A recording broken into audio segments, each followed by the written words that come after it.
me not.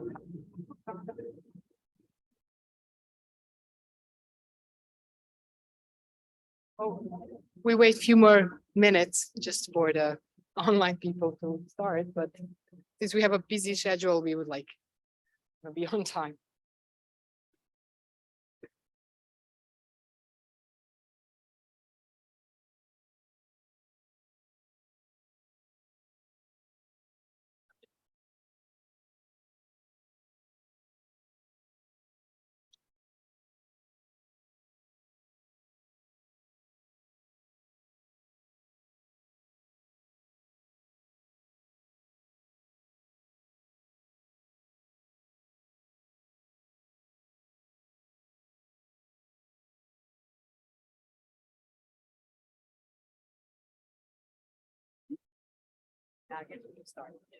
We can start.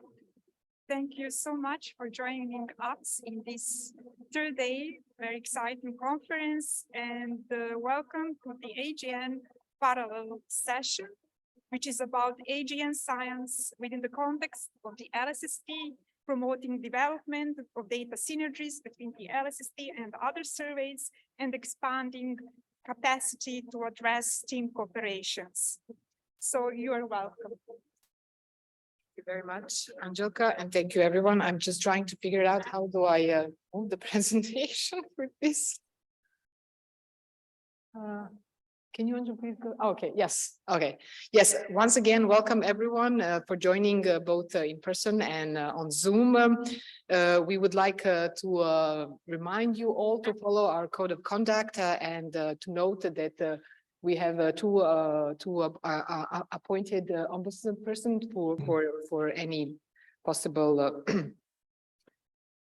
interaction. And I also want to encourage everyone to join Slack and to post questions on Slack, not to use Zoom, so we have it later on for further discussion after the session ends.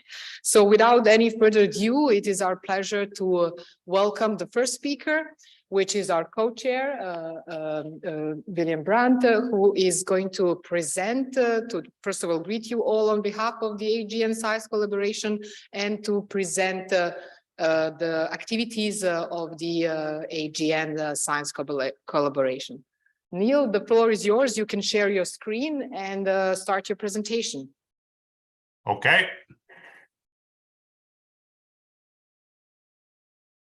Is this looking good for you? Yes, we hear you well and we see the slides. Okay, thank you. So today I would like to briefly review the LSST Active Galaxy Science Collaboration and its European connections. I'm going to focus on its recent activities as of 2022, just 2 years away, we hope, from operations. And I'll only be hitting some of the recent highlights here. And so my apologies if your favorite activity could not be covered due to the time limit. I am aiming to give all attendees, including potential new European AGN Science Collaboration members, a common broad understanding of what the Science Collaboration is up to. And of course, the Science Collaboration is broadly interested in all aspects of active galaxies, including all of the various AGN components shown in this diagram. And our overall goals are to, well, maximize the AGN science return from LSST, to give feedback to the project, to ensure excellent AGN science, and to educate the broader community about LSST AGN science. We have been operating at some level since fall of 2006. Here is one of the initial emails when the science collaborations were being set up, and the AGN Science Collaboration was well represented back then. And we have always been, by design, even back as early as 2005, distinct from the actual project. So we've never received direct funding from the project, which has led to some challenges over the years.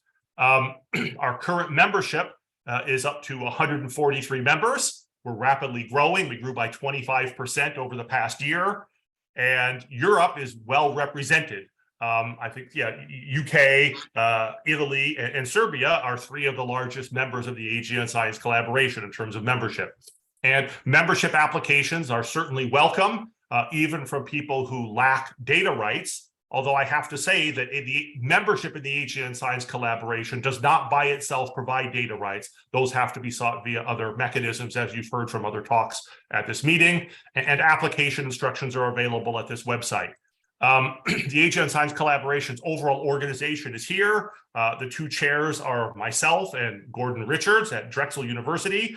We have a number of sort of technical panels that keep the various functions of the science collaboration going. And then we have a number of science teams listed down here, investigating classification, photometric redshift, variability, and so on.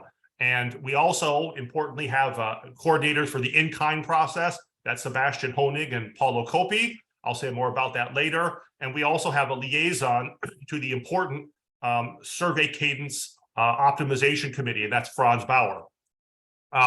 So now I'm going to go through some of our recent activities, describing what we've been up to very briefly. First of all, we are regularly in communication with each other. We have regular full AGN science collaboration and subgroup telecons. We also have remote and in-person meetings annually. Here are some photos from one of our in-person meetings. Here is, at the bottom, photos from our latest summer meeting in 2022, July. It was a virtual meeting.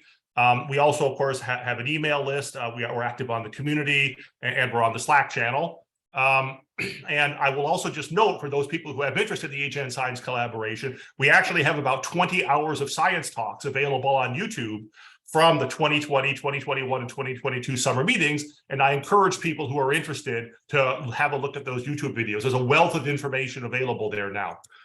So another important activity of the AGN Science Collaboration is we have been gathering and analyzing key data for LSST plus multi-wavelength AGN studies. Obviously, this is extremely important given the highly multi-wavelength nature of AGNs.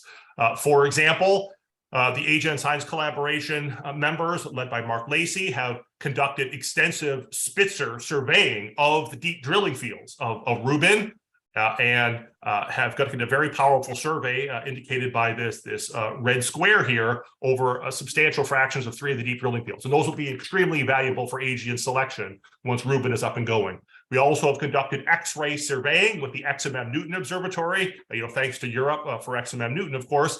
And we have conducted extensive surveying of the 3 of the deep drilling fields, and have selected already 10,200 AGNs, which will serve as a ground truth X-ray validated AGN sample that can be used to help calibrate and optimize the selection of AGNs for LSST data in general. We have done extensive X-ray to far infrared spectral energy distribution fitting for 2.8 million objects, breaking them down into galaxies, AGNs, and bursting quenching galaxies. This helps to further improve AGN selection. It also allows measurements of host galaxy properties for AGNs, including stellar masses and star formation rates. And then I also want to mention that we have, in 2021, primarily run a data challenge activity led by Gordon Richards and Weizheng Yu. And this has been part of the AGN Science Collaboration's general efforts to prepare students, postdoctoral researchers, and others for LSST AGN science. There were 5 competitive submissions for this. Monetary prizes were awarded, and a substantial data challenge data set has been made available publicly to help further preparations for AGN science with Rubin. And there is a paper in preparation on some of the results coming from that data challenge. We also, of course, have been playing an important role in the survey cadence optimization process. This, of course, is this ongoing process to determine how to observe the main survey and how to conduct the mini surveys. It's essential for many AGN science cases, ranging from selection to variability to supermassive black hole transient phenomena and so on. And we have delivered 8 cadence notes, making suggestions as to how the cadence can best be done to allow AGN science. Here are 6 examples of the cadence notes, ranging from Blazar variability to structure functions to photometric redshifts to the deep drilling fields to metrics on AGN variability observables and so on. And furthermore, I wish to note that there are 2 journal articles that have resulted from those cadence activities shown here, one on Blazar variability and one on black hole accretion disk reverberation mapping. We continue communicating with the Survey Cadence Optimization Committee via regular meetings. And we are working through, as we have time, new operation simulations to assess if these will allow the desired AGN science to be achieved. And of course, we are also attempting to constructively coordinate with other science collaborations. In particular, we've had quite a few discussions with the dark energy science collaboration to see if we can push for mutually acceptable cadence solutions that will allow everyone's science to be achieved. In terms of some additional recent activities and news, because I suspect my time is getting tight, we have recently issued our latest version of the AGN Science Collaboration Roadmap. This is publicly available on our website. This defines and prioritizes the AGN Science Collaboration activities needed to prepare for Rubin operations and work toward many of these goals as ongoing within the science collaboration. We have also recently delivered input via letters of recommendation to the photometric redshift broader working group of Rubin. 3 of these were focused on active galactic nuclei, led by Roberto Assef and Mauro Salvato, of course, in Europe. And this has been another extremely important input, that the AGN Science Collaboration has provided. And then I want to highlight that we have 4 European in-kind contributions, which are important in enabling many of the activities of the AGN Science Collaboration. As I mentioned, our in-kind contribution representatives are Sebastian Honig and Paulo Coppi, and the ongoing in-kind contributions range from emission line time delays to photometric redshift calculations specialized for AGNs, to the construction of time domain pipelines for periodicity searching, through to simulations of high redshift AGNs and galaxies in the LSST survey. So here is a place where Europe is making extremely valuable contributions already, and perhaps additional in-kind contribution could be accommodated if there are things of value there. I will just end by saying we have a number of other key important activities. We have several members on the Rubin Euclid Derived Data Products Working Group, and that is, of course, very important for maximizing science from using these 2 amazing facilities together. 15 at least AGN Science Collaboration members are involved in the Data Preview 0, which is, of course, getting people ready to work with Rubin data, although clearly the treatment of AGNs in Data Preview 0 is not optimal. We're doing our best to coordinate with other AGN projects. For example, there's a great interest in performing spectroscopic reverberation mapping in the deep drilling fields, and making sure that the Rubin photometric data and the spectroscopic data fit together to allow the best science for everyone is very important.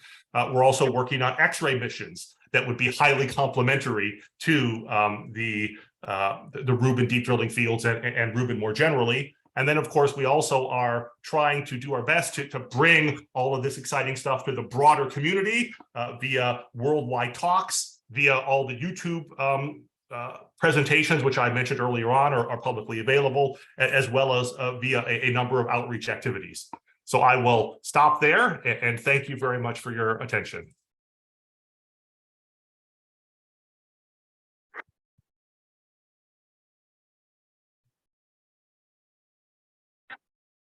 And I'm happy to take any questions.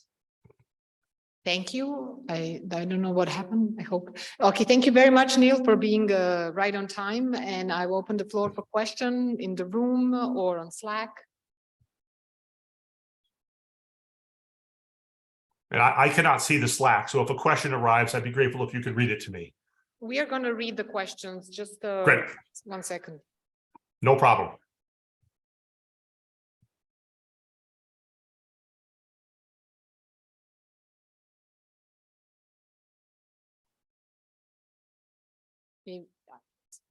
Sorry. Hi, Niel. Thanks for the nice talk. I just had a curiosity when you showed the members of the science collaboration. What are about other European countries? I haven't seen as many. Well, yeah. So all right. Yeah. So here. Oh, sorry. So here I'm not aiming to be complete. Here I am just showing the top 5 largest. Certainly there are others as well. These are just the top 5 largest in terms of total numbers of members. So certainly there are other European countries represented as well. These are just the top 5. I couldn't list all of them here. I do have the full list broken down by country, but it didn't all fit on the slide. But I'm happy to share that if you're interested. If I can comment, you can easily see that if you go on the AGN science collaboration page, and there is listed all the members with the country say. But you're right. I mean, this should be we should show in principle the full list of countries. Sure. Sure. Well, I'm happy to add that in the future. Again, I guess I edited it out of this, but this is just the top 5 largest. Any more questions from the audience or in Slack, Andjelka? We have no questions. Okay, so I want to thank Niel, and we move forward to our next speaker. I'm very delighted to invite Claudia Raiteri to speak about Blazar variability and the Blazar investigation within the LSST and all the exciting science we can do. Thank you very much.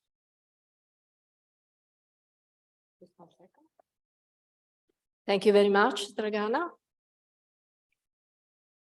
Okay. Let me try if I can. Okay. Thanks. Which button it is? Yeah.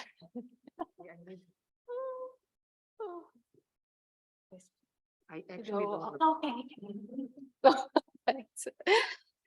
So I will start by briefly introducing blazars, which are active galactic nuclei with one relativistic jet pointing towards us.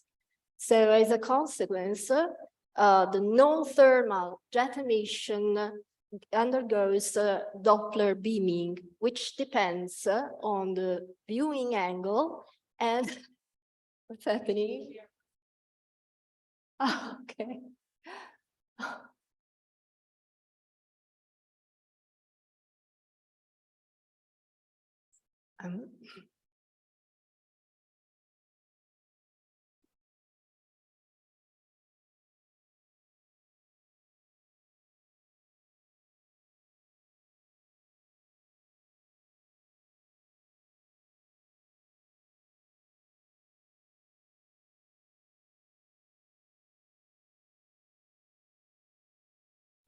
Okay. So I was saying that the Doppler beaming depends on the jet viewing angle and on the bulk Lorentz factor. So the amount of beaming gets stronger when the jet is more closely aligned with the line of sight, and or if the velocity of the plasma inside the jet increases.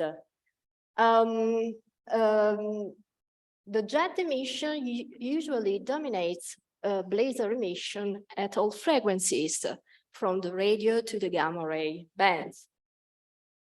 And the blazar class includes flat spectrum radio quasars and BLAC objects. And because of the Doppler beaming, when we observe these objects, we measure a flux that is enhanced with respect to the emitted one. We see the frequencies blue shift and the variability time scales shortened. We observe unpredictable variability at all frequencies on all time scales from minutes to years. We also see spectral variability and high and variable polarization. Okay. But why is blazar variability interesting? Well, monitoring blazar variability can reveal the properties of extragalactic jets at subparsec scales. And I have been studying blazar variability for many years now, mainly in the framework of the Whole Earth Blazar Telescope, the WEB, of which I'm executive officer. The WEB was born in 1997 and includes tens of observers all around the world using many telescopes, mostly in the optical, but also in the radio and near-infrared band. And because of the distribution in longitudes of the observer, the WEB can obtain very well sampled light curves, but only of selected bright blazars. Okay, we found that the long-term variability usually is quasi-achromatic, and we can interpret it as due to changes of the jet orientation with respect to the line of sight. In contrast, the shorter variability usually involves spectral changes and can be ascribed to intrinsic energetic processes like particle injection or acceleration produced by shock waves or magnetic reconnection. In many webbed papers, we proposed a model for the jet, according to which the jet is inhomogeneous, which means that radiation at different frequencies are emitted from different jet regions. The jet is curved, meaning that different emitting regions have different viewing angles, and the jet is twisting, which means that the viewing angle of the various jet emitting regions varies in time because of internal instabilities, or more likely because of orbital motion in a binary black hole system or jet precession. And we could verify this model by analyzing the optical and radio behavior of the flat spectrum radio quasar CTA 102. And if you are interested, you can find details in this paper we published in 2017. One of the most recent results by the Webb was the unexpected discovery of a transient phase of periodic oscillations in the behavior of BL Lacerte in mid-2020. In the first phase of a major outburst, we could observe periodic oscillations of both the optical brightness and of the polarization and of the gamma ray flux. And we interpret these as due to a kink instability which developed inside the jet when a off-axis perturbation moving downstream the jet met a standing shock. But these kind of studies are possible only for a few bright sources. And so we can wonder whether our model, our jet model, can be extended to, if not to the whole blazer population, at least to a subsample of blazers. And with its 10 years monitoring of the southern sky in 6 bands, the legacy survey of space and time will allow us to perform statistical studies of blazer variability. But of course, we need the best possible sampling and colors indices built with data taken close in time to avoid the bias due to the variability. And of course, we are more interested in deep drilling fields because they in these sky regions, the sample is much better. But how many blazers can we expect in deep drilling fields? We answer this question by considering 3 catalogs of blazer and blazer candidates, B-Zeta Cat, Craters, and Bros. And you see in this figure the location of the sources of these catalogs, while the red circles indicate the 6 approved deep drilling fields. So if you look at the table, you see that according to these 3 catalogs, we have 117 sources in deep drilling fields, but Bros doesn't cover the most southern part of the sky. So extrapolating the numbers and also making general considerations of the number of quasars that LSST will observe, the number of radio light quasar and the number of beam radio light quasar, we conclude that we can expect about 60,000 blazars observable by the Wi-Fi deep and more than 150 blazars in deep drilling fields. And most of these sources will be detectable in single exposure. So we will be able to perform a variability study. And we investigated LSST cadences, and we published the conclusion in this paper that Niel mentioned before, which was supported by the Simon Foundation. So we used the well-sampled Blazar light curves by the web to test cadences. On the right, you see 4 light curves where gray points indicate webbed data, while blue and green points refer to simulated observations by the Wi-Fi STEEP and the Ilic field, respectively. We built color indices with data close in time, and you can see here on the left the behavior as a function of brightness, and on the right the behavior of the colors as a function of time. And this is for the Ilic field baseline cadence, and you can easily see that it's easier to detect color variability and trends of colors with brightness when the color indices are built with data in bands that are more separated in wavelength, so that the effects are emphasized.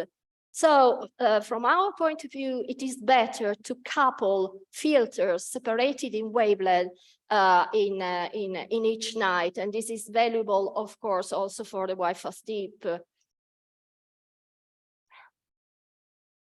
Okay, so we compared the number of observations with the number of nights, and we saw that while for the Wi-Fi STEEP the difference is not is small, for deep Ilic fields, according to a baseline cadence, we can have a number of nights that is more than 10 times smaller than the number of observations, and this is not ideal for our science case.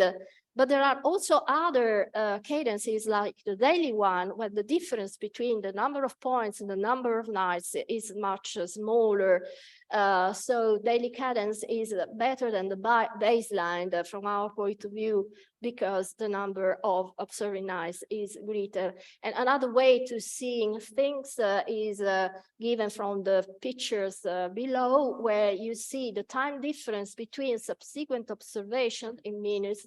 And you see that in a baseline cadence, 90% of observations falls in the first bin, which means that the time difference between subsequent observations is less than 1 minute, while for the daily cadence, this is a bit smaller. So the daily cadence is better than the baseline to cover also different variability timescales. And we recently investigating also more recent ops in RAMs. None seems to be better than the daily cadence in terms of number of observing nights, but some of them may be better in terms of time scales coverage. Then we investigated the problem of saturation, because we are dealing with flaring sources, and some of them during high activity phases may saturate. So with the help of Peter Joachim, we built Blazar saturation metering, where we simulated flaring properties of the sources contained in the Blazar catalog, BZ Cat 5. So we gave general prescription, reasonable prescriptions for the amplitude of the flares, for the period between subsequent flares, and on the duration of the flare. And the result was that the percentage of saturated observation goes from about 3% to 6%, depending on, of course, on the exposure time. This may seem a small amount, but it's very important, because we are talking about the most important phases of Blazar activity, those that are worth of multi-wavelength follow-up, especially at high energy. So we can say that if in the final cadence, they will go for twin exposures of 15 seconds per visit, we will be happy, because we favor this strategy, at least for the Wi-Fi STEEP. while in deep drilling fields where the number of possible sources that can saturate is very small, the 30-second single exposure would be okay, also from the point of view of Blazar variability. Just to mention that we expect that where there will be a way, a method to mitigate, if not to solve, the problem of saturation by reconstructing spread function from the wing. And this is, in fact, one of the tasks of the Italian In-kind led by Giuliana Fiorentino. Finally, LSST will be a wonderful tool, not only to investigate Blazar variability, but also to investigate Blazar census and Blazar environment. Just want to mention that we will be able probably to find the optical counterparts of unassociated gamma ray sources detected by the Fermi satellite, and to better understand what is the parent population of blazars, because recent results challenge the unification scenario, which considers BLAC as the beam counterpart of FR1 radio galaxies. So this is a very interesting point to investigate. Thank you very much.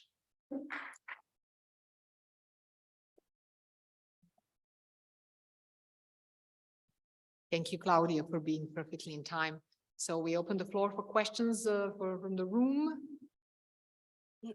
Or on Slack, we have no questions. Oh, Maurizio. No.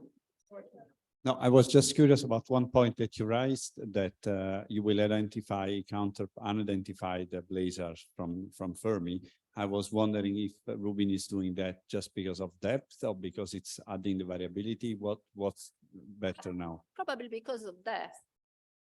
Well, we expect that most of them will be blazars in any case. So, but maybe if they have not an associate now, it's because they are very faint source in the optical band. So probably maybe high redshift, flat spectral radio quasars. And you have you know, if you look at the spectral energy distribution of the source in the optical, they go really down because they peak in at microwave wavelength. So you expect anyway to have to wait, you know, part of the survey to go deep enough. Yeah, maybe. Who knows?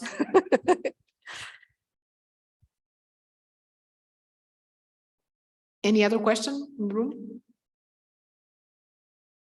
Okay, no. If no, we thank Claudia once again, and we are perfectly on time. Thank you so much for the two speakers in the reviewing section. And then we are now in the section dedicated to the synergies between the LSST and other data. And the first will be introduced by Raphael Shirley-Joint Vera C, Rubin Observatory Optical and VISTA Near Infrared Data Fusion. Shirley, you're welcome.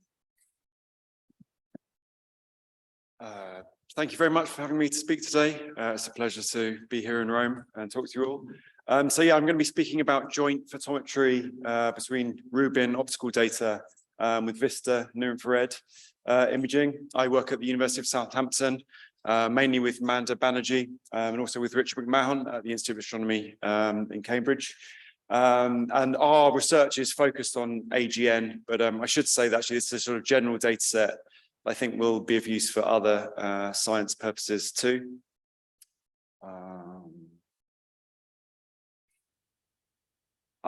So I'm sure most of you are familiar with the VISTA telescope, the Visible and Infrared Survey Telescope for Astronomy. It's about a 10-hour drive north of Rubin. It's a 4-meter class telescope with some other technical details there. Oh, skipped on. Are you skipping that, or should I? No. Whoops. That's me. Okay, good. And the main instrument I'm talking about is the VIRCAM instrument. It's the Visible Infrared camera. This is shortly to be replaced by Foremost, a spectroscopic instrument. And the key information here is that this is adding near-infrared data to Rubin, essentially. So we're going from Z-Y bands, which are partially covered in slightly different filters, and also adding JHK bands into the near-infrared. And although obviously over lots of the sky, this is going to be significantly shallower than Rubin, it will be the only near-infrared data for a large part of the wide, fast, deep survey, until eventually it gets superseded by Euclid. But even then, we're still adding the KS bands. I think this is going to be a really important additional data set for many science purposes. Obviously, a key thing that the near-infrared is going to add is some constraining power on photometric redshifts. So here's just a paper from 2017 showing the impact of these extra YJ-HK bands. I think it should be clear to everyone why that's important. Our personal science interest is finding high redshift AGN, so looking for dropouts. And there again, of course, the near-infrared bands are extremely important. So we could just obviously provide catalogs and imaging. That's all publicly available, and that's a key part of our in-kind contribution. But what we also want to do is to actually joint process on a pixel level. So we're applying the LSST science pipelines to the VISTA VRCam data and reprocessing it. And what that means is we're going to have sort of a set of pixel matched imaging to Rubin. So for every given Rubin pixel, you've got a inferior VRCam pixel, and obviously catalogs with those. And this is showing how even at low signal to noise, so I mentioned obviously Rubin is significantly deeper, but even at low signal to noise in VHS, lots of those objects are real. And even at signal to noise of 1, that's still going to add constraining power to photometric redshift. So that's just just to emphasize that while the depths are to some extent mismatched across the wide, fast, deep area, there is definitely significant important information there. And again, here another figure, this is Amanda Banerjee's paper showing how taking the DES positions, this from the dark energy survey work she did with this VISTA hemisphere survey, and showing that you can essentially push the survey deeper by using those optical positions. And I'm comparing there the deep VISTA video survey to VHS, and showing how, again, as I said, that dark energy survey data can push you slightly deeper. And that's obviously something we're hoping to reproduce over the entirety of the Rubin wide, fast, deep survey, in addition to the deep fields. So here's an overview of the actual coverage by VISTA. So we've actually got the VISTA hemisphere survey. That's a sort of lurid green part there, covering almost the entire southern sky. So essentially the entirety of the wide, fast, deep survey is covered by VHS. And we've also got the video surveys covering, I think, aligning with 3 of the deep fields in Rubin, in addition to the intermediate Viking survey, and many others, including even some time domain surveys and others. But the key takeaway point from this slide is that we're essentially covering the whole southern sky, and there's more or less a complete overlap with the wide, fast, deep survey from Rubin. So here's some sort of more technical details about the various VISTA surveys. As I said, at the moment, I'm personally concentrating on Viking, VHS, and video. So VHS, the very wide, shallower survey, it's going to KS magnitude 20 across the wide, fast, deep survey, and video going as deep as 23.5 in K, and Viking going to 21.2. And we've also got coverage of Ultra Vista on the Cosmos field. And here's this is a figure from some previous work I did on the Herschel deep fields. And this is sort of showing the current state of the art in extragalactic wide survey fields. This is only 1200 square degrees, actually.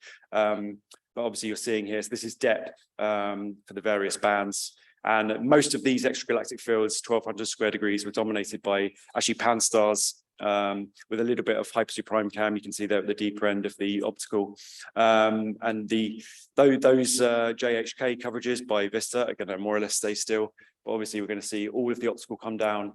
And I'm showing this is actually a starburst galaxy. I'm showing over the top various redshifts, just to give you an idea of how that compares to actual galaxies we might be interested in. A key part of our processing is, as I said, we're using the LSST science pipelines, but we're not reperforming instrument signature removal. So a lot of work has been done by the CASU, the Cambridge Astronomy Survey Unit, on the processing of VISTA already. And we don't want to repeat that with the LSST science pipelines. So we essentially import images with instrument signature removal already performed, and then the whole rest of the pipeline is exactly as is done for Hyper-C Prime Cam now, or eventually for Rubin. And the idea is that then our catalogs look exactly the same as the eventual Rubin catalogs, and hopefully should be very easy to use, that for any given object that's in Rubin, you can simply get additional fluxes in these additional bands and additional pixel information if required.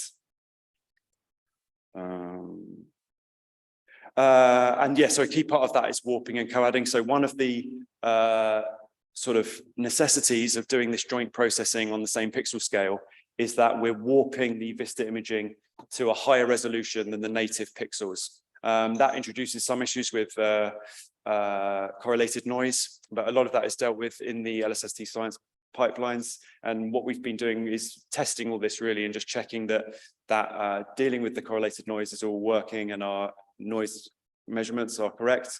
And just as an image at the top right there, that's showing this is the SXDS field, one of the deep fields of Hyper-C Prime Cam, and just showing one of the VISTA tile pointings, just sort of emphasizing this issue with the overlapping patches and tracks. If anyone's familiar with the Hyper-C Prime Cam imaging, it's tiled and then patched. And just a sort of key part, just to emphasize again, that we have for every image, we have a matched pixel image from VISTA warped onto that same scheme. And I think that just makes the sort of a lot of the science exploitation a lot more straightforward. And it also means that it can all be accessed through the same system, so the Rubin Science platform, and any code, any pixel-based code should be easily extended to the VISTA bands. And then we conduct photometry again in exactly the same way as is done for eventually Rubin, currently with Hyper-C Prime Cam. And a key part of the pipeline is this detected in any bands, measured in every band aspect. So if an object is detected in a single band across either Rubin or VISTA, it then gets measured in every other band. That's obviously a key part of the pipeline when you're looking for dropouts. We want to have sort of accurate signal to noise measurements in the shorter wavelength optical bands in order to confirm dropouts, which might be high redshift quasars or other interesting objects. This is the Hyper-C Prime Cam PDR3 coverage, just to emphasize this is what we're running all our tests on. This Hyper-C Prime Cam data has been used to build and test the LSST science pipeline, so it's an invaluable data set for our testing. Lots of it is comparable to the eventual Rubin data we're going to be seeing. Just to emphasize, these are the sort of main wide fields, and some of the deep fields that we are covering. Obviously not the northern fields are not covered by VISTA. And this is a key test field, as I mentioned, this SXDS deep field. And I'm just showing there it's covered by, partially covered by the video, the deepest, one of the deepest video surveys, and the intermediate Viking and the VHS. And it's also covered by both the Hyper-C Prime Cam deep and wide. So this is where we're testing a lot of the issues with how low signal to noise VHS measurements are still informative on the deeper Hyper-C Prime Cam imaging, and all those issues with whether the pipeline works at those quite different depths. And again, here, just another picture of the full overlap, just showing there the Hyper-C Prime Cam wide fields and how they're covered to a large extent actually by the VISTA hemisphere survey. So I think we're going to have about 800 square degrees, and the processing is nearly complete now. So if you're interested in using these precursor data sets for science, please get in touch. We can provide VRCam measurements and imaging over a lot of that Hyper-C Prime Cam coverage.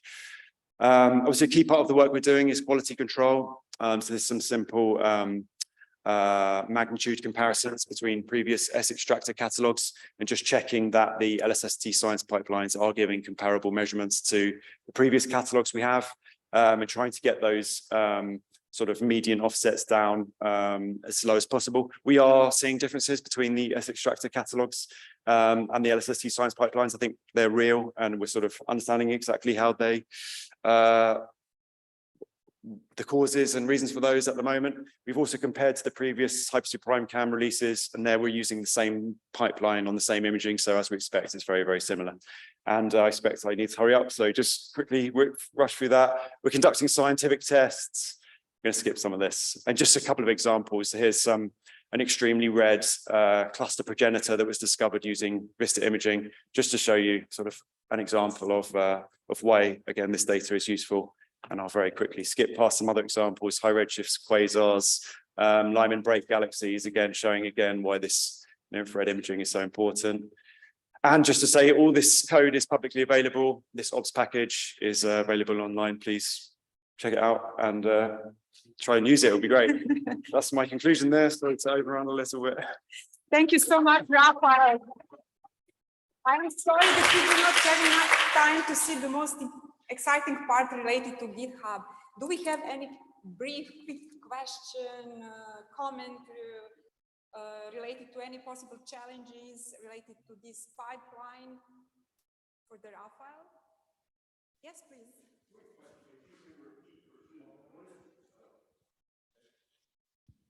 What's the data access policy? Is the data, are the data open, or what's the? So the VISTA data is all publicly available. The actual reprocessed data that is not publicly available in the sense you can just find it online, but we're happily sharing it with anyone. I think the only reason we're not making it publicly available is we're currently testing the data access center. So it will eventually be available on the UK Rubin Science platform, and hopefully via the various sort of data sharing technologies. That will also be the case for the US RSP. But if you want this precursor data now, we'll happily share it with you and give you access. We have some of the catalogs that are publicly available, and I can send you to them, but the actual imaging, you'd have to ask us for access to. Thank you very much. Thank you so much, and I hope that this interesting discussion can be continued on the Slack. Let's greet once again Raphael for exciting talk. And we are proceeding further to D'Ammando Filippo presentations on synergies between LSST and CTA for study of the physics of relativistic jets. This is online presentation. Okay. I hope, can you hear me? Yes, we can hear you. Could you please share your screen? Yeah, I'm trying to do it. So, let me know if you see the presentation. Can you enter the presenter mode, please? Now I'm done. I'm not sure if you see the presenter or not, and if the slides are going ahead or not. Did you see correctly? D'Ammando, could you fix your microphone or come closer to your microphone and speak louder, please, and enter into presentation mode. Thank you. Okay, I can try now. Now restart your presentation. Thank you.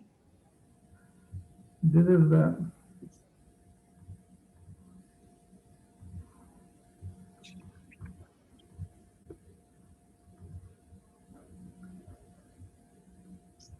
Did you see the presentation? Not now.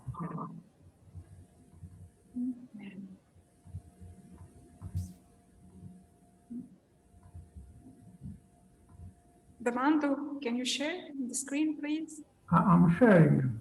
At least in my laptop, it's sharing. It's in the presentation mode. Do you see something? We cannot understand you. We're sorry. Maybe turn off your camera so we. I try to turn off the camera. Yes. And the microphone is at the top of the volume, so I'm not sure if I can do better than that. And the presentation is. We can hardly hear you, and we don't see your slides. It's yes. the problem is that I'm not able to stop share and restart. I don't know why. Filippo, okay, that is good that they could hear him clearly online. D'Ammando, you can share the presentation. Maybe. I'm trying to share. It is sharing on my laptop. laptop. All is fine. We will share the presentation from our system here. We will start the presentation and you will say the next slide when you would like that we make transition between the slides. Is it okay? So don't worry, we will now start sharing your presentation as PDF. Okay, okay, yeah. Okay. So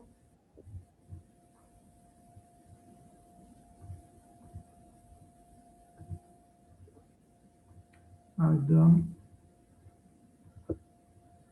okay.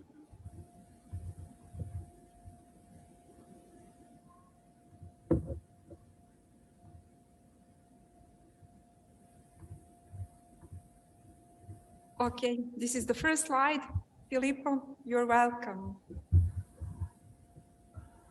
Okay, actually, I don't see the slide. Now I see. Okay, perfect. So this is the talk about the synergy between LSST and the CTA for studying the physics of relativistic jets. So go ahead, please. And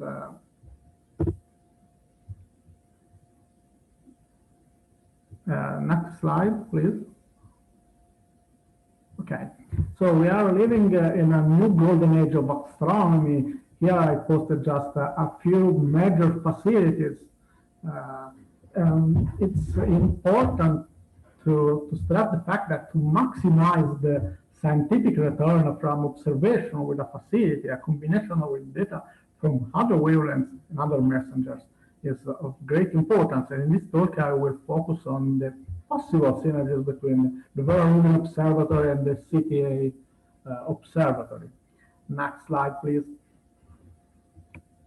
CTA is a facility for very energy gamma ray astrophysics in the next decades, with the two arrays, one in the north and one in the south side, 3 different telescope site classes, and a large number of telescopes. Next.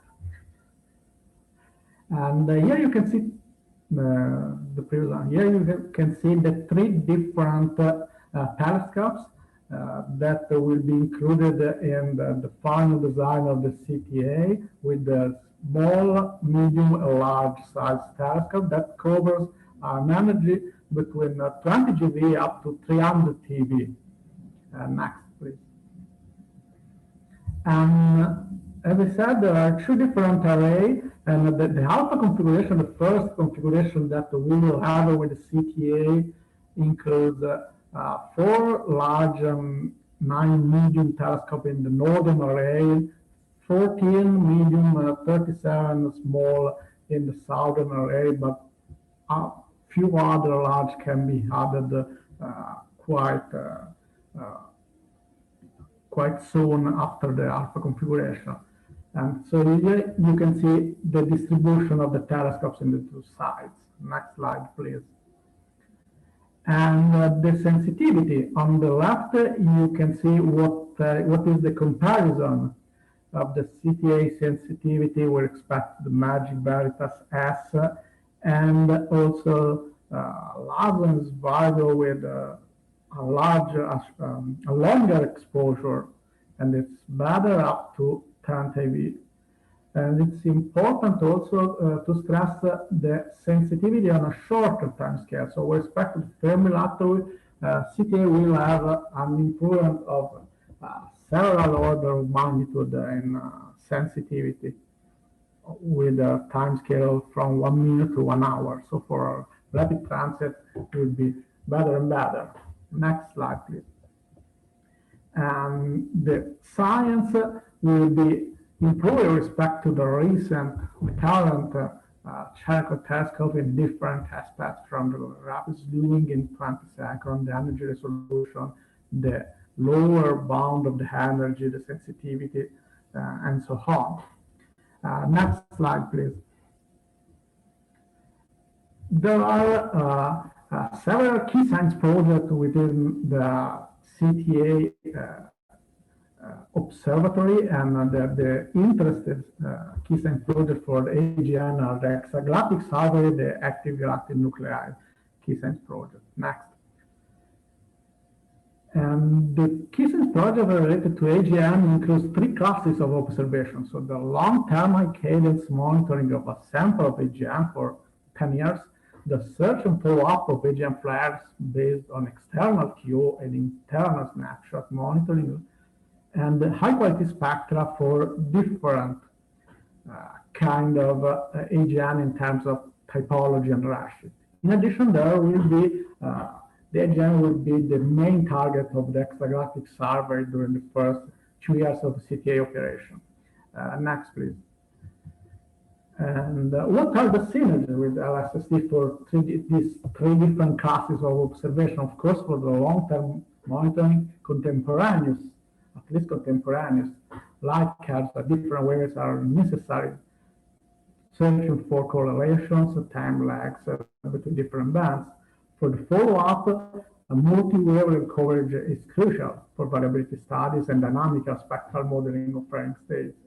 And in the case of the quality spectra, the rapid response is not important, but information at the other wavelength can be important to build up SED for these sources at the time of the spectra will be selected with a high quality.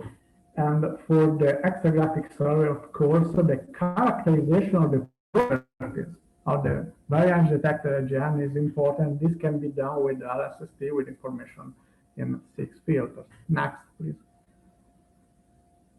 This is an example. I don't go into the details of Blazar detected a variance by imaging in 2020. And this is an example of the fact that long-term monitoring is necessary to search for correlation and time lags and to interpret the SED variability. So to have information about the emission processes and the location of the emitting region. And in this case, the cadence of LSST observation, the time separation between the observation and different filters are important. Next, please. This is the famous Blazar associated with the emission of a neutrino. And it's important to stress that for characterizing the variability properties and that duty cycles of candidate Blazar emitting neutrinos, it's important a continuous mapping of the sky. And this can be done with LSST together with the long-term monitoring that CTA can provide. In this case, we will able to compare the source behavior not only at the time of the alert, but also before and after neutrino detection. So to compare this behavior with the theoretical prediction can be important for clarifying the framework in which neutrino are producing Blazar jets. Next, please. And another important study that can be done and is shown also by Claudia is searching for periodicity. So at the moment, this is something that is mainly done at high energy with the Fermi gamma ray telescope. But in the future, it will be possible also with CTA for a sample of objects, not only for the single object shown here, for which quasi-periodicity is already observed at Fermi lab. And this is important for also selecting potential variable code systems, and so with implication for gravitational wave astronomy. Next, please. And of course, optical telescopes have provided for current variance telescope a source for alert trigger, and this is something that LSST will do better and better with a large number of alerts. So in this case, it will be important to select the possible way to discriminate between Blazar and Quasar and other kind of AGN, and suitable filters within the available brokers should be defined for selecting effectively Blazar. One thing that can be problematic with LST for the alert will be the saturation. So this is something that is investigated in detail by Claudia in the white paper published this year. Next slide, please. And as already said by Claudia, not only time domain observation are important, but also going deeper and deeper. One thing that we can do is study the environment of the blazar of galaxies. So compare what we see for the blazar, what we can say from the blazar of galaxies with respect to the radio galaxy is important also to characterize the possible very energy blazar. So, and this is something that we have for free with LSST because with 10 years of survey at the hand, we can do deeper enough to have information up to redshift around 2 as reported in detail in Raiteri 2018. So the last slide is the next one. And next, please. I hope that I have convinced you that there are several studies that can be done in synergies between CTA and the Vera Rubin Observatory. Of course, it's important to have a coordination, and also it will be important for CTA to select efficiently the hours. So this is a problem for, I think, most of the instruments. And that's all for me. Thank you. Thank you. Thank you, Filippo. And we have time for one quick comment or question, maybe related to the blazar environment. Do we have maybe some comment from Claudia, who is presented here, related to the CTA synergy? Mm-hmm. Yes, as for the environment, I can add to what I said in my talk that the point is that these new results just published seem to identify a new class of objects that would be the counterpart of BLAC object. These are the FR0 radio sources, which are low luminosity compact sources. So if these findings are true, we will have this association between BLACs and FR0 sources, not FR1, because it was found that BLACs have an environment which is much poorer than the FR1 sources, but it's very similar to FR0 sources. So this, I think, it's very, I mean, it will be exciting to study this association with LST, but we need, of course, to go deep. And so, I mean, we probably will have to wait more observation to go deeper and to study the environment in a proper way, and to have statistical evidence of this association. Thank you so much, Claudia, for this excellent insight. Filippo, I hope that you could hear Claudia's comment. And once again, thank you so much for excellent talk, because people told us that they could hear you excellently. And we apologize that we have this glitch. So we are proceeding further. Thank you, Filippo. Thank you. We are proceeding further to the next exciting synergy, the search of variable AGN with GAIA and LSST, presented by Isabel Carnerero Martin. Maribel, you are more than welcome.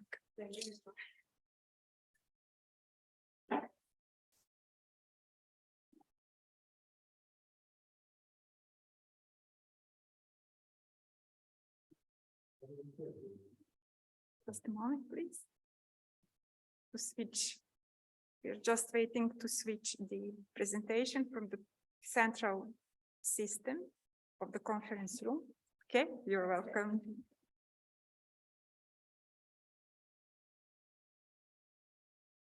Search for variability and with GAIA and LSST.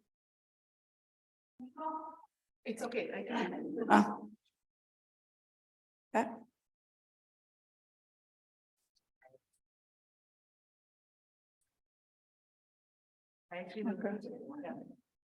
Okay. We published the first GAIA catalog of variable AGN with the coordination unit 7 of GAIA. The goal of this work was the creation of a catalog of variable AGN whose selection was based on GAIA data only and as pure as possible, and the like curve as published in the GAIA database. We define some mandatory metrics, but these are listed in the GAIA DR3 variation AGN table.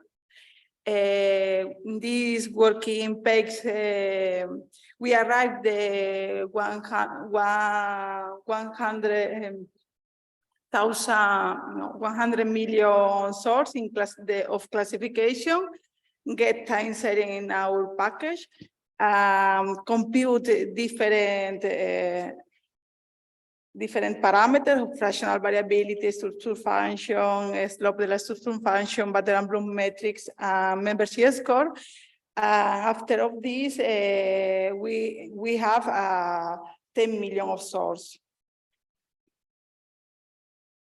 The selection procedure, application of sequence of filters tailored of the GAIA celestial reference frame 3 sample. The goal was to obtain a variable AGN sample with the minimum loss of the GAIA GR3 source. The first cut is the slope of the structure function. The second is the Bader-Bloom parameter non-QSO bar and QSO bar.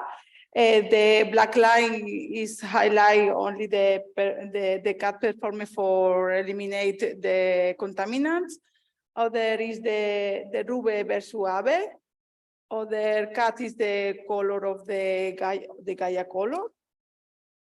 We cut in astrometric parameters on the environment for eliminate the source in the galactic plane and the Magellanic clouds. And the cut is for effects with the scan angle and variability probability. After of the selection procedure, we have the final catalog. The name is GLIN, GAIA variable AGN, with the 872,000 source. And this catalog, we nominate a subsample. CANU is the candidate to explore sample with 150,000 source. These are not are in GAIA GRF3, and 21,000 sources are the new identification. The completeness with respect to the GAIA GRF3 are 51%. We estimate the sample purity around 95%. This is the distribution, the source in the sky with the GLIN catalog and the CANU. We cross-match our catalog with the WISE. We can observe in the color WISE that our source in blue and red are in the region of the quasar and in the Blazar stripe. We plot some type of the star for the check. We can the star are in this part are well separate of the AGN. We cross-match with the radio catalog because a fraction of AGN is radio loud. We calculate the radio loudness is the flux, the ratio and the flux of 5 gigahertz and flux in V band. But we transform the GAIA band to the filter, to the frequency. We obtain that the number of radio loud source in the our GLIN sample is the order of 4%. Finally, the GLIN sample include more than 100 known gravitational lensed quasar. We investigate the possibility to derive the robust measurement of the time lag between the observed flux variation corresponding to the various image of our lensing quasar. This is a difficult task because the quasar characterized by the smooth variability on month time lag.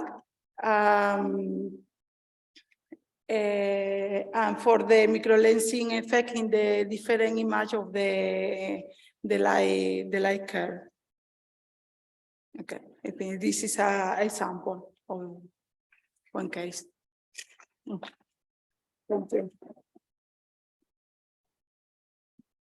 Thank you so much, Maribel. So do we have any comment or question from the online audience, or maybe from the next chair, Niel Brandt, to say something, maybe some comment related to this large time lag, about 120 days obtained during this investigation of the time lags between the observed flux variations in this talk given by Maribel. So would you like, yes? Yes, we investigate only different case, but only we can calculate the time lag in this sample because with the light curve of GAIA is complicated. We wait in the DR4 calculate more case. Yes, thank you. And we can see here this interesting graph. Did you, what the code did you use? The cross correlation. For the cross correlation on this right graph, what the code? The DGF, the correlation function. Yeah. Okay. Yours? Yeah, do you have a redshift distribution of these sources? I missed that. So, yes, by a cross correlation with some catalogs.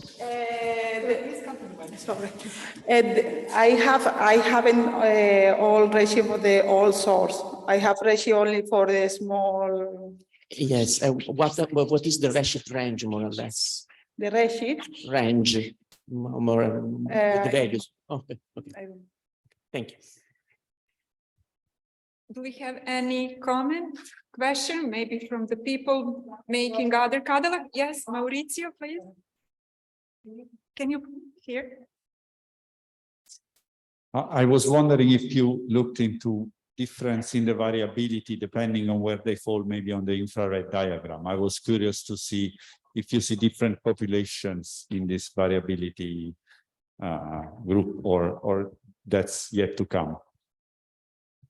The different properties in the variability. So when you plotted on the WISE diagram, do you have different properties of these variable sources depending on what are the infrared counterpart? I was wondering type 1, type 2s or quasars and different variability properties.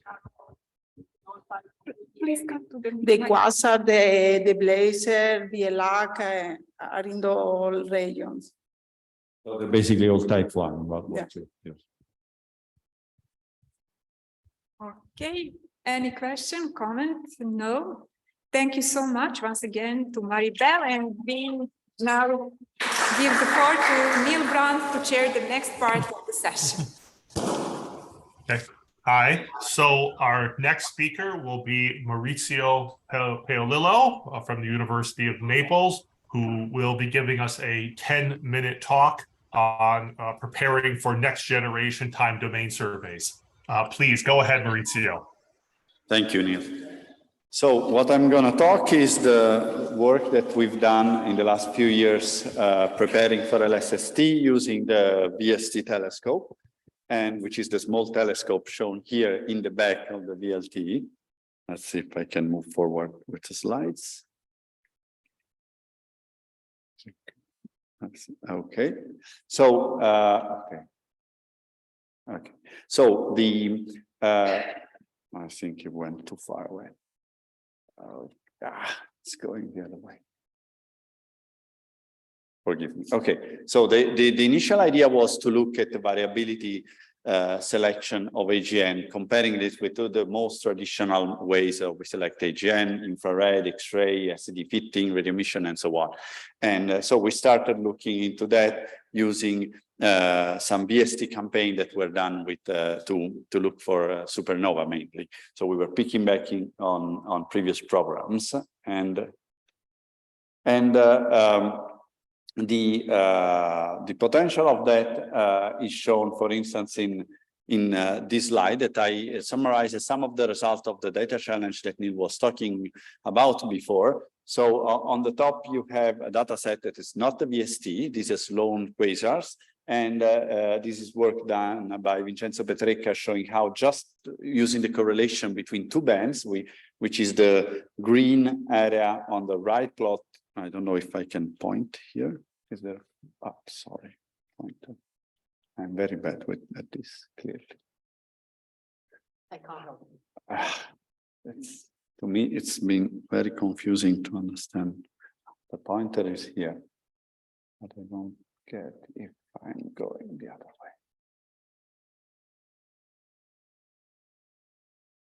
I will cut a couple of slides to compensate for that. So, okay. So, okay, here it is. So the green part here is just correlating two bands will give you a selection with relatively good purity of a quasar sample. And in the data challenge, we've seen that we can use traditional method, we can use machine learning methods to extract AGN. Niel was showing some of the paper that it's about to be published about the data challenge. We also use other methods like pattern recognition in images to find AGN, which surprisingly seem to work. And it will not get the purity that you get looking at the light curves, but still you can get 50% accuracy in classifying galaxies that host AGN. But the problem with these data sets are that they have a high completeness and purity, but these are mainly quasar-like samples. And so they're not probing the average AGN population. So originally what we suggested to do, we proposed to do some precursor survey with VST, imaging, trying to match the properties of the deep drilling fields. So this is just from the white paper from led by Niel. And basically, when you look, one epoch of VST was equivalent in depth to an epoch with LSST. Of course, the integration time is much longer. And we proposed to cover the whole field with some precursor survey. This, unfortunately, this so far has not happened. This is because the VST telescope has been handled from ESO to INAF, and so we are pushing to try to use it. But in the meantime, we started doing it ourselves on GTO and GeoTime through proposal that we put in. So far we've been in the Cosmos field, the Chandra Deep Field South, and the LSS1 field. The Cosmos, just the central one, 1 degree, while the other two, we have a coverage of 4 square degree over the center of the deep drilling field. So this is the coverage, basically. And so we are covering this with campaigns that have been going on for some time, as I will show you, with different efficiency in coverage. So the best sampling that we have is with the Cosmos. The Cosmos was originally started in 2011, so we're using the supernova surveys. We had one season, a second season with large gaps, 1 year here. Here we have an 8-month gap, and we have season 3. And then now, after 6 years, we're covering the 4th season. The advantage is that we went from this first 3 year of observation now to 10 years. So we have a baseline which is comparable what LSST will cover. Of course, lower depth and smaller field of view, but we've shown that what are the effectiveness in selection here. And we've shown in a number of papers, basically the method that Chikra has shown, that you can retrieve up to 50% AGN in selected in X-rays if you go to 3 years, and then they compare quite well with selection in the infrared, in the optical, X-ray optical ratio, and so on. Demetra also worked on the machine learning methods, and here you can see the main issue that was detected. Type 1 are detected with very high efficiency, but the real bottleneck is type 2 AGN. The percentage of one that you can retrieve is only 20%. And this was in part expected, but not entirely. So the Chandra Deep Field South and the LICE have been covered by these mosaics here that I show here. Basically, the Chandra Deep Field South, we have a different coverage. And the nice thing is that just last week, we started acquiring new epochs on the Chandra Deep Field South after 10 years. So we have the first new epoch. So now we've been extending to 10 years this data set as well. And these are examples of what you can do in retrieving objects that are variable above the threshold. Same thing with ELICE, where we're covering this, and this campaign has been going on now for more than 1 year. It's continuing. We just got news that will continue at least up to January on VST, Italian VST time. The point that we want is to try to put together all the selection methods to assess, the effectiveness in selecting objects, also with variability, but also to try to characterize the variability properties. And here is the problem, because as you can see here, when you look at the structure function of this object, which is the average population of just quasar, type 1 give a very good structure function, rising as you would expect. But when you look at type 2, as the method shown in her last paper, this is almost flat. So it's very hard to retrieve this object unless we try to go on very long baseline and increase the amount of variability. That's why we need very long baselines. So my point here is that now we have to improve. We can put together different bands to use correlated variability. And for instance, this shows how clean the selection is when you use cross correlation. In fact, this was one of the suggestions of the data challenge to include correlation indexes. But the other thing is to use difference image analysis. As we heard, this is not really been tested on AGN in LSST pipeline so far. And we have no clear idea of how effective this will be, because there is no sample right now until the simulation will be ready by Andjelka that can test how this is performing in AGN. So far, only supernova. The current data set don't cover a very extended baseline. So this is still a problem in the AGN collaboration. And so let me conclude, say that with VST precursor surveys, we're trying to sample the average population. We are validating the variability selection, and also we intend to prepare a legacy data set of light curve variable object on part of the deep drilling field. We need to test the performance of different image analysis within the low luminosity AGN regime. We have to select based on a number of priors, but also include other variability plus color plus machine learning. And we need to extend on the longest possible baseline. Now, on this, I would advocate that the AGN science collaboration can help here, putting pressure on the Italian community to dedicate part of the VST time to do this, because so far, I think that the Italian community didn't feel this as a priority, but the telescope is there. It's likely to have some dedicated time if Italy feels that like a priority, or even a possible future in-kind contribution. This can be done, but it has to be done now, because now it's when we need to acquire monitoring before the surveys. All other VST contributions are based on supernova. They will run in parallel to the main survey. So they really don't care about what we're doing now. They care about what will be done later. So, and this pressure from our community can help in getting better data set for the future. Thanks.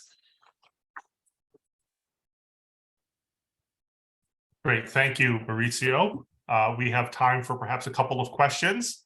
I'm not able to see the room from here, but if anyone has any questions, please ask them now. I'll be checking the Slack as well.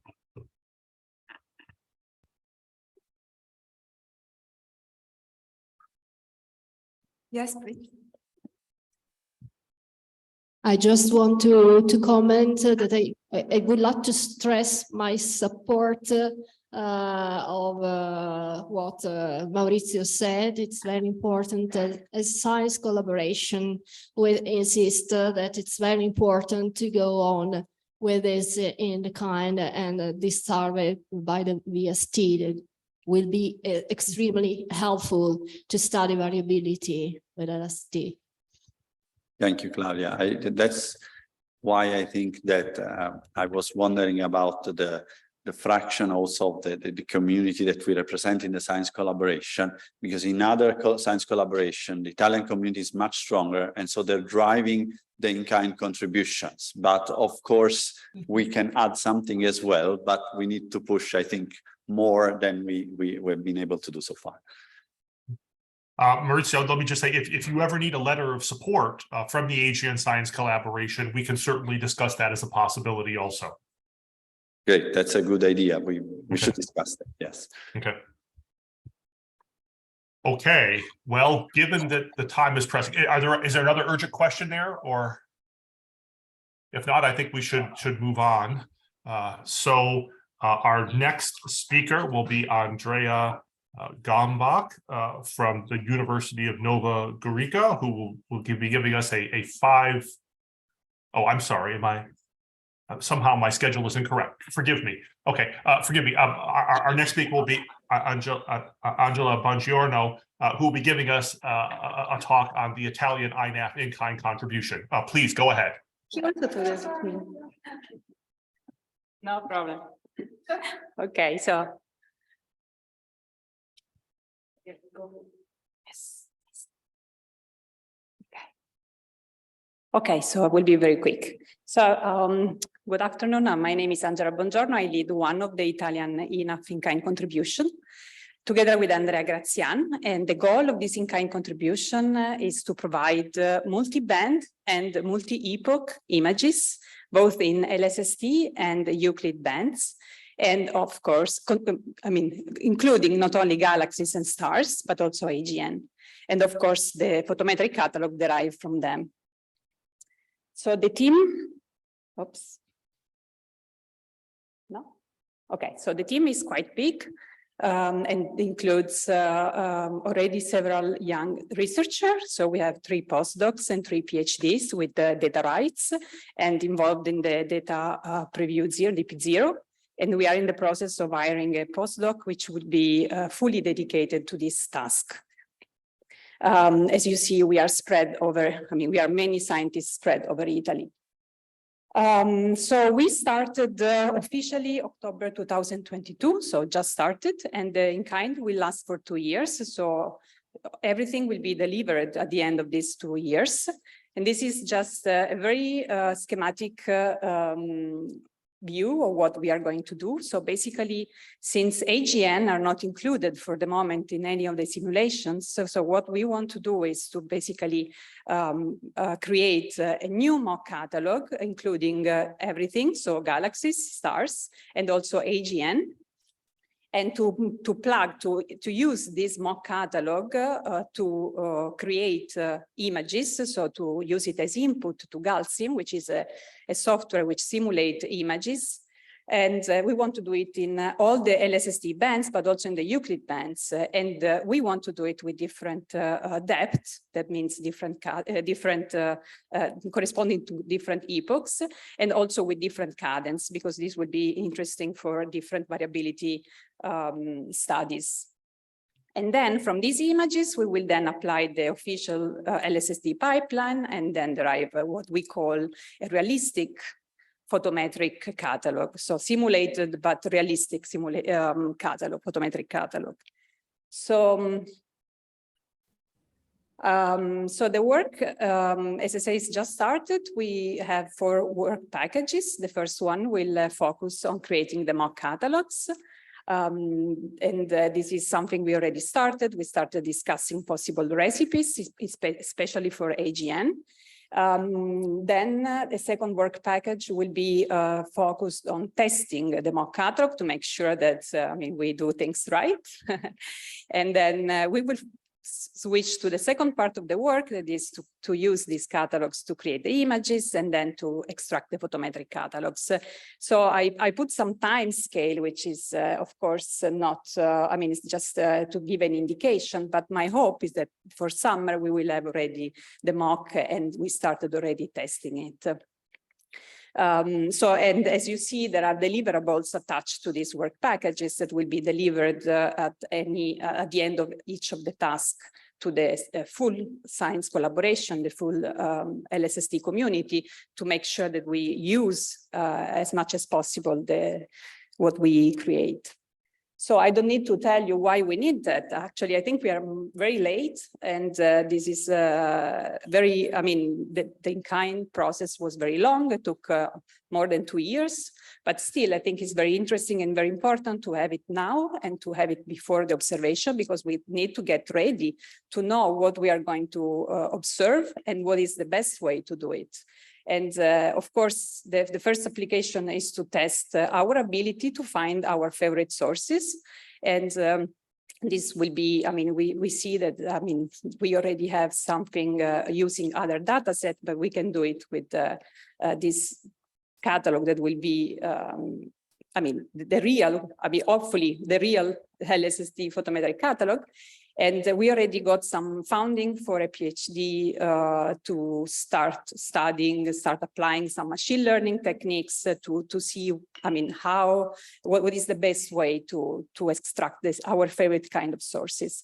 But this is also very interesting. For example, if you follow yesterday the Euclid session, the session with synergies with Euclid, for example, is very interesting because since we want to simulate also the Euclid bands, we can test how having higher resolution images. So for the field where we also have Euclid photometry, how having these high resolution images will help the accuracy of the photometry using these high resolution images to as prior to the blend, the lower resolution images, and to what extent, because at some point LSST will go deeper than Euclid, so maybe it's not as useful anymore.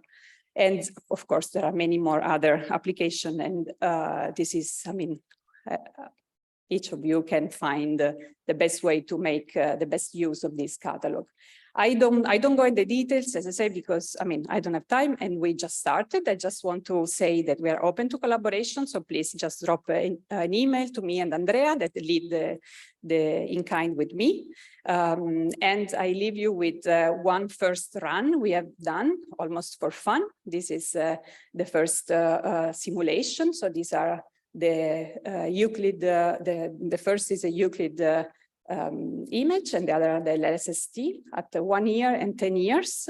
And this is just a zoom on two actually of the quasars that were plugged in. Thank you. Thank you. It's great to see those first results. Perhaps there's time for one quick question.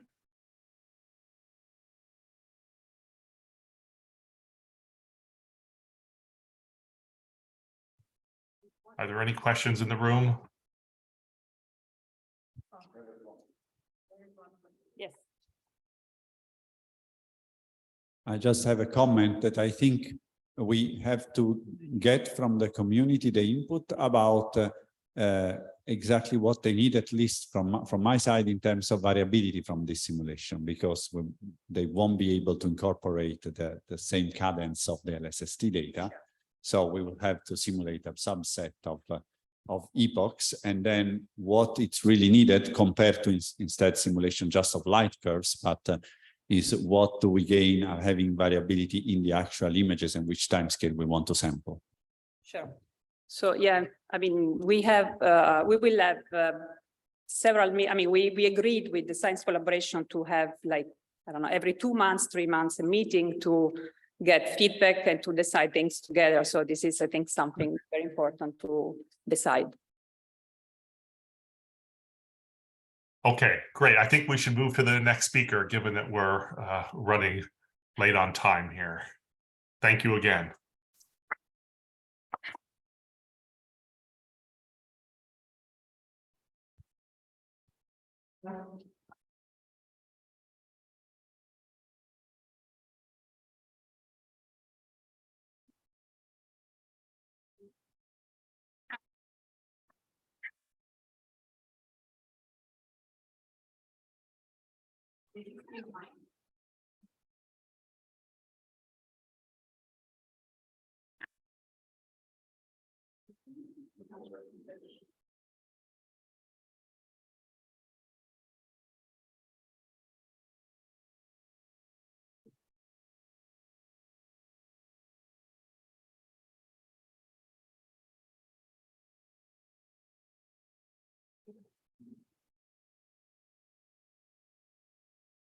Okay, we will now be hearing from Professor Andrea Gombach from the University of Nova Gorica, who will be telling us about observing tidal disruption events.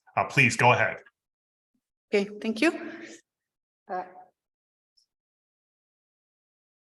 So when a star comes close to a black hole inside its tidal radius, it can be shred apart by black hole's tidal forces. Part of the debris may return to the vicinity of the black hole, and under simple approximations, the model predicts that this mass fallback rate is going to go to ST to the -5/3. And if we assume that also luminosity follows this mass fallback rate, then also the luminosity will decay with this characteristic power law. Of course, since this first simple model, we've done a long way, and now we have nice hydrodynamical simulations. Here we see a solar type star coming close to a 10⁶ solar masses black hole. It got disrupted inside this white circle, which represents the tidal radius, and part of the debris returns now to the vicinity of the black hole. We will see that the stream intersects itself. There are shocks produced, outflow, and also material can eventually settle down in an accretion disk, or maybe also not. It depends on several parameters. And eventually, again, this gas cools down, it gets followed by a black hole, or it just escapes to infinity. So the outcome depends on the impact parameter, on the mass of the black hole, also maybe the spin has some influence and role, and the star, mass of the star, stellar structure, and so on. So there are many things that we would like to learn with the help of tidal disruption events, especially, of course, about the black holes and this populations of black holes that are otherwise quiescent and represent the majority of black holes in the universe. So to see such an event would be to detect a flare coming from otherwise quiescent galactic nucleus, as I said. So you see here one such example. I just said that, but I should also add that there are some cases that tidal disruption events can be observed also outside galactic nuclei, and also that it's possible that the tidal disruption happens also in a AGN, but this would just make things more complicated to tell apart what is the AGN variability, the usual one, and such an event. So today we have about 100 tidal disruption event candidates and about 60 robust cases. The estimate is that these transients, these events occur with the rate 10⁻⁴ per galaxy per year. And they show this characteristic light curve. They rise on the time scale of a month. They decay usually with this T⁻⁵/3, but there are also some other cases. And they reach UV and optical peak magnitudes of about -20. It is characteristic for TDEs that they have a high black body temperature, so they have blue color and they remain blue also long after the peak, as we can see in this lower graph. So far, they have been spectroscopically identified or confirmed, so we needed spectroscopy to tell us that this is a TDE, not, for example, a supernova. And currently, they're discovered at a rate by around 10 per year with different sky surveys. My former student, Katja Bucher-Britzman, and me wanted to see what we can expect in the Rubin data, or Rubin era. So we used simulations, LSST software stack. We inserted in the catalog simulator theoretical light curves of tidal disruption events, various different parameters, put these events in random positions in the sky, and produced simulated light curves, which you can see on the right. We decided by ourselves that the criteria that a TD is detected is that it is detected at least 10 times, it has at least 10 data points above the limiting magnitude -2, so that we have enough let's say, data points to recognize it. And using this criteria, we found that we can expect that the Rubin will detect 10 to 20 TDs per night. So of course, this is with this Minion 1016 cadence. And of course, this is detection, but not yet identification. So this is the biggest challenge now. We think it's going to be how to identify TDs. How to tell them apart from AGNs, because they are the same location in nuclear, in the centers of galaxies, or to tell them apart from supernovae, which have a similar light curve, but they are much more frequent than TDs. So we wondered also what will be the effect of other Rubin survey strategies or cadences on the TD observations. So we developed a tidal disruption event metric together with Stuart van Belzen and Matt Nicol, which is basically, which is heavily relying on the fact that TDs are blue, so that it requires U-band observations, and that we would like to identify TDs before the peak in the light curve in order to follow nicely the peak or to trigger follow-up observations as quickly as possible. Also, our assumption was that photometric classification is going to be more important than the number of detection by itself. So we would like to have less events if they are well covered, so that we can recognize a TD and study it instead of just having many not well covered events. So our main findings are that regarding the footprint of the survey, we would prefer a smaller footprint with better coverage so that we can better classify such events, that we can detect them while they are young and follow them through the peak. Also, in the same sense, rolling cadences would be better for TD science. And that for TD science, because they are blue, it would be better to have a longer U-band exposure, 1 times 50 seconds better than 2 times 15 seconds, assuming, of course, that the number of U-band visits is, stays the same, so or it's not decreased.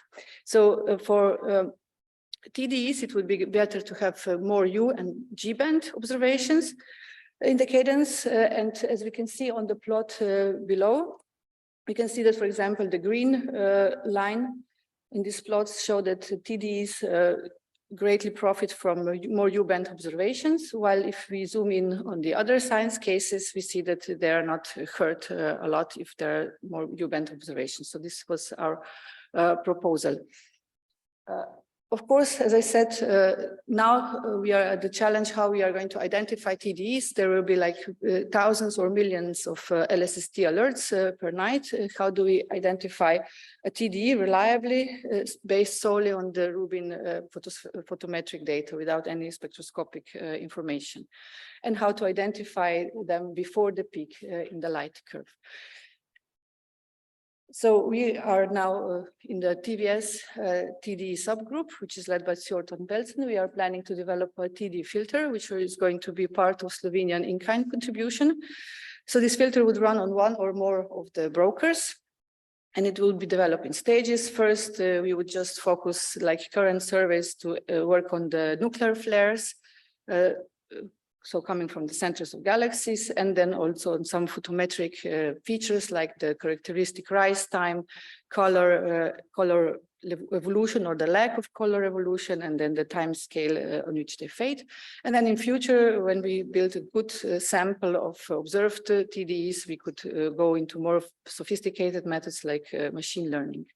So this filter would just run on the data which are going to provide it in the LSST alerts, like history of an object, full photometric light curve, astrometric data, so how far away from a galactic center it is offset, and photometric Z, and perhaps also the galaxy color or its type. And the output would be the stream of possible nuclear flares with the classification labels or probabilities, so that this could inform the science community and to inform their decisions on the follow-up observations.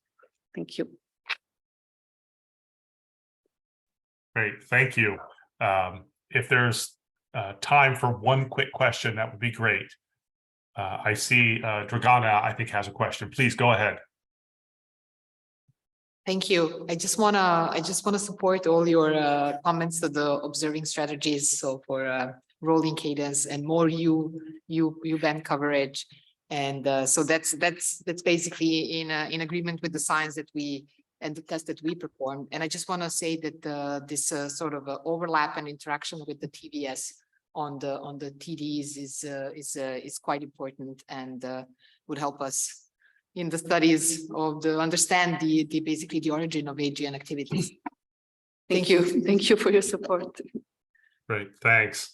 Okay, so since we are well over time, I think we had better finish with the questions for this talk, and our final talk, to my understanding, is going to be a recorded one owing to internet connectivity challenges and I think the speaker might have been observing heavily for the past several days and is quite tired as well.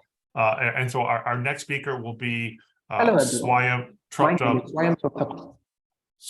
Trupta-Panda, who will be giving us a 5-minute talk on emission line time delays from LSST AGN photometry. My name is please go ahead.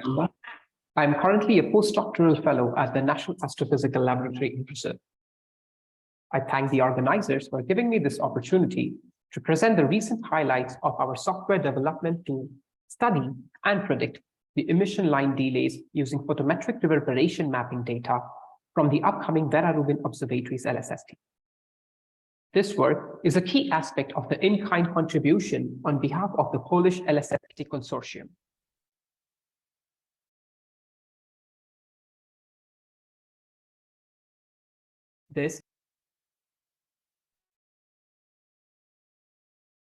Hello everyone, my name is Swayam Trupta-Panda.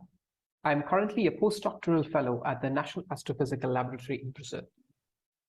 I thank the organizers for giving me this opportunity to present the recent highlights of our software development to study and predict the emission line delays using photometric reverberation mapping data from the upcoming Rubin Observatory's LSST.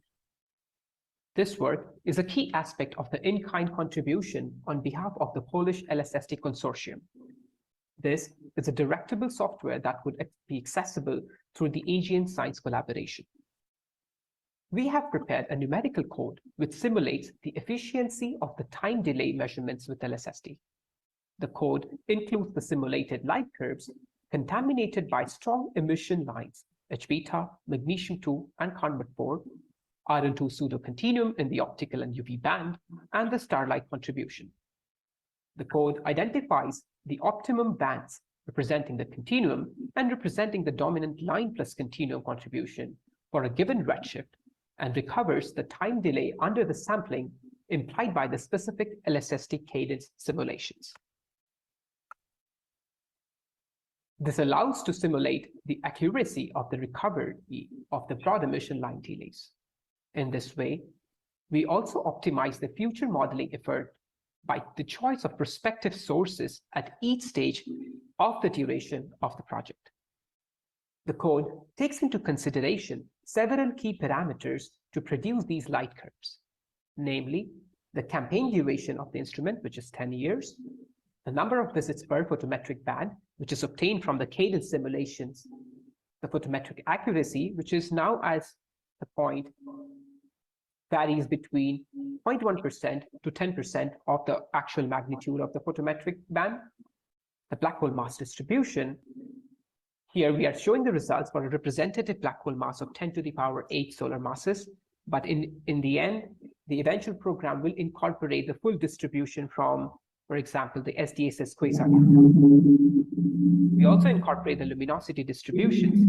The current results shown here are for 2 representative cases of AGN luminosity at 3000 angstroms, which is 10 to the power 44.7 and 10 to the power 45.7 ergs per second.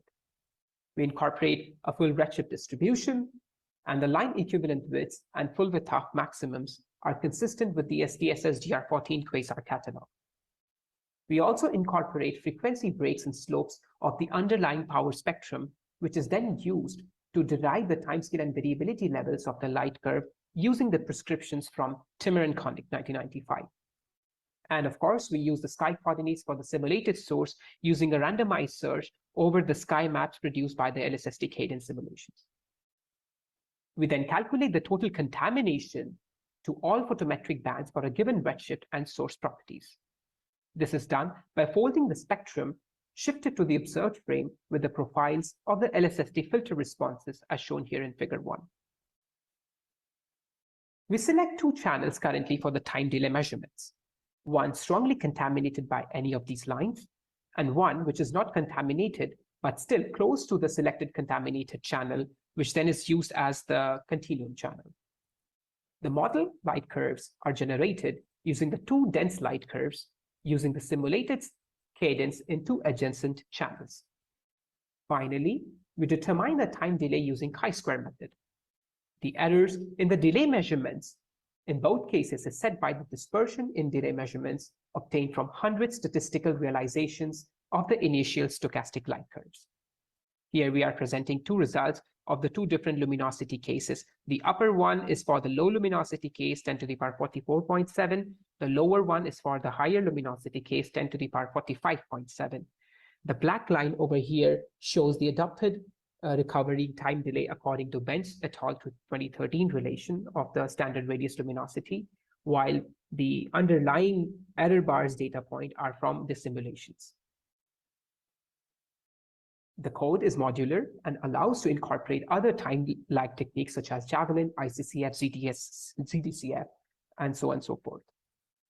Our code at present is used as a predictive tool to recover the success rate. That is, for how many quasars can we recover the time lags and estimate their BLR sizes. Upon first light of LSST, our code will act also to estimate the time lags for real quasars. Finally, the code development is still in progress, and these are only first results that we show here in this poster. We are working towards further improvements, primarily, for example, assessing the performances of existing time lag methodologies and determining the success rates for time lag recoveries based on realistic quasar number counts as a function of quasar magnitudes and redshift distributions expected to be recovered from the survey. Thank you. Great. Thank you very much. I see Dr. Panda is online. So if there are... Thank you very much. We need this. Okay, great. Okay, so Dr. Panda, I believe, is online. So if there are any questions arising for him, please raise them now.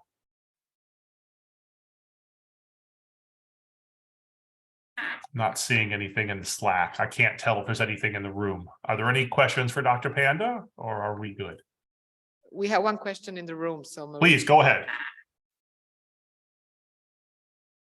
I just had a curiosity because they're using a T-Markanic code to simulate variability, and that's not entirely accurate. I was wondering if they evaluated if that could introduce some problem, for instance, assume Gaussian distribution of the fluctuation and so on. Maybe it's not a problem, but I was curious. Thank you. So this is Panda here. Thank you, Maurizio, for this question. Of course, that aspect has been also studied in the work. We have also tried to incorporate the DHO and Dan van der Walk variability and compare these results of T-Markanic that we are getting. And I remember explicitly that there was a question the last time regarding the power spectral density features. So this is the current aspect that we are testing right now using multiple distributions. But recently, the studies have shown that the high timescale variability can be properly accompanied by the T-Markanic power spectrum. So this is why the ideology is behind using the light curves through this. But of course, we'll keep this in mind and bring forth some more results in the recent future. Thanks. Great, thanks. Okay, I think we'd better stop the questions there because I think we're well over time. In any case, I think we've certainly had an action-packed session here, stuffed full of lots of exciting results. And I'd like to, of course, thank all of the speakers and all of the attendees. Certainly look forward to further discussions of these topics. And Andjelka or Dragana, do either of you have any final words? Yes, we have. Please go ahead. Thank you. We just want to thank everyone for their patience due to all this complexity of the session. We had some technical issues, and we really thank you all for the patience, and we hope that we continue the discussion in Slack.